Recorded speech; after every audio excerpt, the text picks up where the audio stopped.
आज हम जानेंगे काल सर्प दोष को कैसे दूर करें। कई लोग बोलते हैं ऐसा कोई दोष है ही नहीं, ये गलत बताया गया है। असल में लोगों को क्या लगता है कि राहु केतु के बीच में सारे प्लैनेट्स आ गए तो काल सर्प दोष हो गया, लेकिन ऐसा नहीं होता है। कुछ कुंडली में होता है, लगा होता है, आपको सारी पोजीशंस देखनी पड़ती है, ग्रहों को देखना पड़ता है। ऐसे ही नहीं कि बस बीच में आ गए प्लैनेट्स तो काल सर्प दोष लग गया।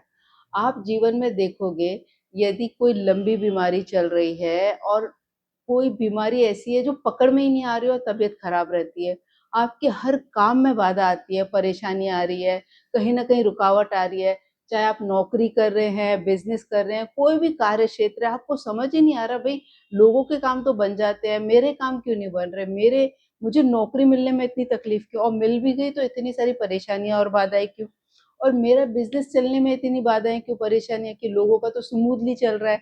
तो क्योंकि आपकी कुंडली में कालसर्प दोष है, इसीलिए ये सब बाधाएं आती है।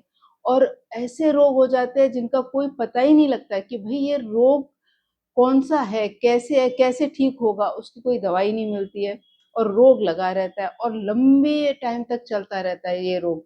आप मतलब बाकी बीमारियां होती कि ठीक हो जाएंगी, लेकिन काल सर्प दोष की वजह से जो आपको बीमारी लगी है वो लंबे समय तक चलती रहेगी और जीवन में आपके ना डर और भ्रम रहेगा, इनसिक्योरिटी रहेगी।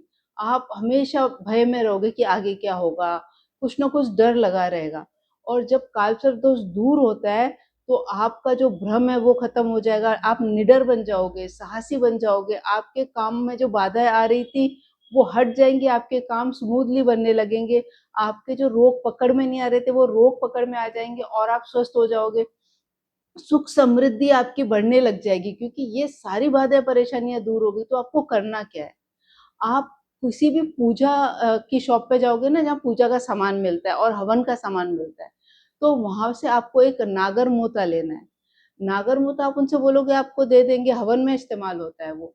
तो वो शनिवार के दिन आपको एक नागर मोता लाना है और एक मलमल का सफेद कपड़ा लाना है, बस आपको वो घर पे ले आना है। और शनिवार के दिन शाम के वक्त आप जब पूजा करते हो ना, शाम की जोत लगाते हो, उस टाइम लेके बैठ जाएं, आप पूजा करोगे उस टाइम रख लें एक किसी बर्तन में, और उसको उसके ऊपर गंगा जल का छींटा मार के उसको पवित्र कर ले। और वो मलमल का जो सफेद कपड़ा है उसमें उसको लपेट ले, कपड़ा इतना बड़ा लेना है जो आपके बाजू पे बंध जाए, उतना बड़ा कपड़ा लेना है बस, और उसमें वो उसको लपेट लो, आप उसको रख लो आप। और राहु के मंत्र का जाप करो, 11, 21, 51 जैसा आप कर सकते हो, जबरदस्ती नहीं करना है, आपसे जितना होता है 108 आप उतना कर लो। तो राहु का मंत्र आप वैसे तो गूगल पे भी सर्च करोगे तो मिल जाएगा, तो आपको इस मंत्र का जाप करना है। चाहे मैंने बताया ना, श्रद्धा से आप करना है, 11, 21, 51, 108 इस संख्या में करना है, तो आपको जो ठीक लगे आप कर ले।